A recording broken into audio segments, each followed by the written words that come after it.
बिस्मिल्लाहिर्रहमानिर्रहीम। मर्तबा इमाम अली रजा रदी अल्लाह तबारक। ये इमाम अली रजा कौन है?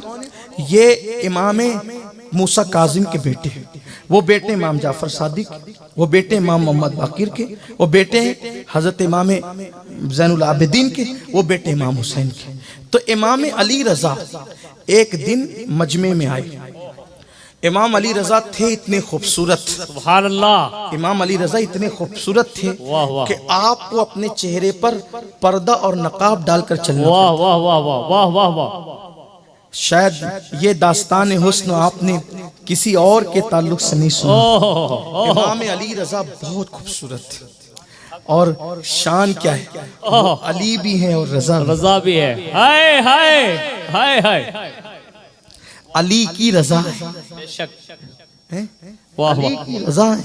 इमाम अली रजा इतने खूबसूरत थे कि चेहरे पे नकाब डाल के चलते थे और जब वो कहीं चले जाते थे तो उस दौर में हजारों का मजमा उनके आगे पीछे होता था, सिर्फ एक झलक देखने, सुभान अल्लाह, दीदार की एक झलक देखने के लिए। बस ऐसी वक्त हजारों का मजमा था और आप नकाब डालकर अपनी सवारी पर चल रहे थे।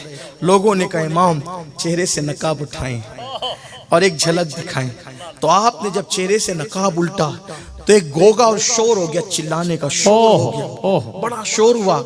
और जब शोर थमा तो लोगों ने कहा कोई हदीस सुनाए, कोई हदीस सुनाए आप। तो इमाम अली रजा ने हदीस सुनाई तो उसको उसकी सनद यूं बयान की, वाह वाह वाह, कि मुझसे बयान किया मेरे अब्बा सुभान अल्लाह, हजरत इमाम मूसा काजिम ने, सुभान अल्लाह। और ये बात को उनसे बयान किया उनके वालिद हजरत इमाम जाफर सादिक ने, सुभान अल्लाह। और उन्होंने सुना अपने वालिद इमाम मोहम्मद बाकिर से, और उन्होंने सुना अपने वालिद हजरत इमाम ज़ैनुल आबिदीन से, और उन्होंने सुना अपने वालिद इमाम हुसैन से, और उन्होंने सुना अपने वालिद इमाम अली से, और उन्होंने हमारी आंखों की ठंडक मुस्तफ़ा जान रहमत से सुना, सुभान अल्लाह। और उन्होंने हजरत जिब्रील से सुना और जिब्रील को ये हुक्म अल्लाह ने फरमाया, सुभान अल्लाह। ये सनद आपने बयान की, इसे सिलसिलतुज़ ज़हब कहते हैं।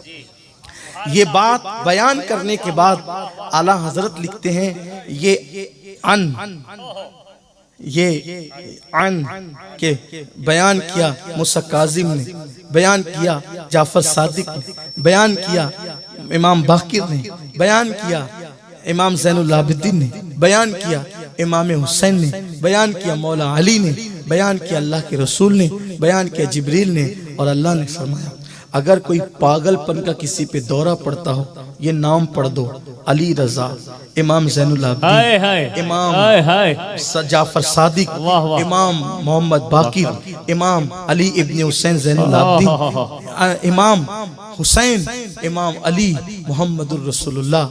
ये पढ़कर उसके कान में दम कर दो, अल्लाह उसका पागलपन दूर फरमाए। जिनके नामों की ये तासीर हो कि पागलपन दूर होता हो, जिनके नामों की बरकत से, ये वो लोग हैं। और आज हमने उनको भुलाया है, आज हमने उनको भुलाया। हम कहीं ना कहीं बड़ी माजरत के साथ, कहीं ना कहीं ये कौम या तो राफजियत के तरीके पे चली है या तो खारजियत के तरीके पे चली है। खारजियत के जरासीम हुए तो इस तरह से कि इमाम हुसैन के जश्न पर भी उंगली उठा दी, और राफजियत के जरासीम में तो इस तरह से कि इमाम हसन का जिक्र ही हटा दिया। याद रखना, हम ज़हरा पाक के मानने वाले हैं। हम ज़हरा पाक के सिर्फ एक बेटे से मोहब्बत नहीं करते, हम ज़हरा पाक के दोनों बेटों से मोहब्बत करते हैं, इमाम हसन से भी, इमाम हुसैन से भी। हम सैयदा ज़हरा की एक बेटी से मोहब्बत नहीं करते, बल्कि दोनों बेटियों से मोहब्बत करते हैं, सैयदा ज़ैनब से भी और सैयदा उम्मे कुलसूम से भी। करबला के अंदर जहां सैयदा ज़ैनब थी, वहां सैयदा उम्मे कुलसूम थी। लोगों को खुतबे ज़ैनब तो याद है, खुतबे उम्मे कुलसूम क्यों याद नहीं है? सिर्फ इसलिए कि ज़ैनब का निकाह हजरत अब्दुल्ला इब्ने जाफर तैयार से हुआ था, लेकिन हजरत उम्मे कुलसूम का निकाह उमर इब्ने खत्ताब से हुआ था। तो लोग हजरत उम्मे कुलसूम का जिक्र इसलिए नहीं करते कि अगर उम्मे कुलसूम का जिक्र करेंगे तो उमर इब्ने खत्ताब को इमाम हुसैन का बहनोई मानना पड़ेगा।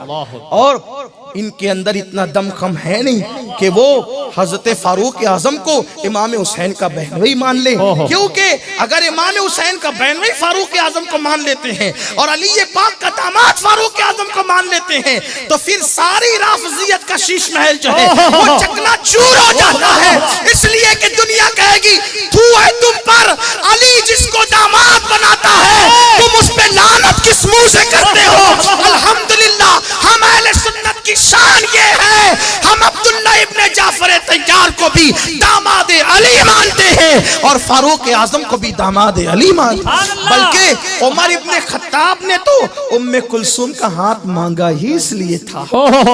हजरत उमर इब्ने खत्ताब मौला अली के पास आगे कहते अली उम्मे कुलसूम का निकाह कर दो, तो अली ये पाक कहते हैं उमर इसकी उम्र आपकी उम्र के मुकाबले में छोटी है।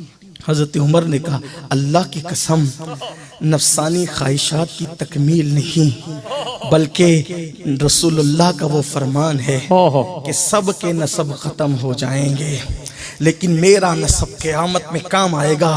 तो आपका दामाद बनकर फातिमा की बेटी से निकाह कर कर मैं हुजूर से ये नसब का रिश्ता जोड़ना चाहता, जिसकी नेकियां आसमान के तारों के बराबर हो, जो कैसरो किसरा का फातेह हो, जिसका जिक्र तौरात और इंजील में हो, वो उमर इब्ने खत्ताब अगर सैयदा फातिमा से रिश्ता जोड़ना चाह रहे हैं तो पता तो है कि नसब में कुछ तो है,